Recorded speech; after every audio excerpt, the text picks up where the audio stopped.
আসসালামু আলাইকুম আরহামতুল্লাহি আবরকাতু। প্রিয় বন্ধুরা, আজকে এমন একটি ঘটনা আপনাদের মাঝে শেয়ার করতে যাচ্ছি যা থেকে আপনারা নতুন কিছু শিখতে ও জানতে পারবেন। তো চলুন শুরু করি আজকের ইসলামিক এপিসোড।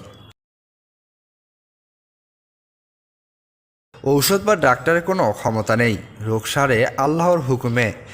একবার মুসা আলাহিসাল্লামের পেটে ব্যথা হলো। তিনি আল্লাহকে তার ব্যথার কথা বললেন।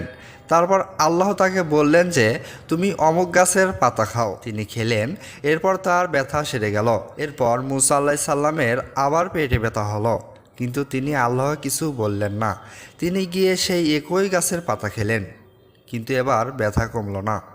তখন আল্লাহ পাক মুসা আলাইসাল্লামকে ডেকে বললেন, কি ব্যাপার মুসা, তোমার ব্যথা কমল না? তখন মুসা আলাইসাল্লাম বললেন, হে আল্লাহ, একই পাতাই তো খেলাম, তো ব্যথা কমল না কেন?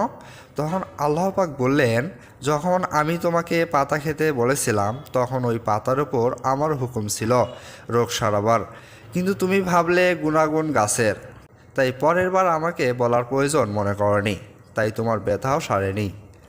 শিক্ষা: আমরা মনে করি ঔষধ আমাদের রোগ সারায়, কিন্তু আমাদের রোগ মূলত আল্লাহই সারিয়ে থাকেন।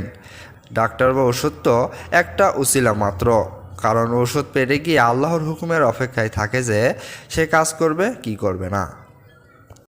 তো কেমন লাগলো বন্ধুরা আজকের ভিডিওটি, তা অবশ্যই কমেন্ট বক্সে জানাবেন।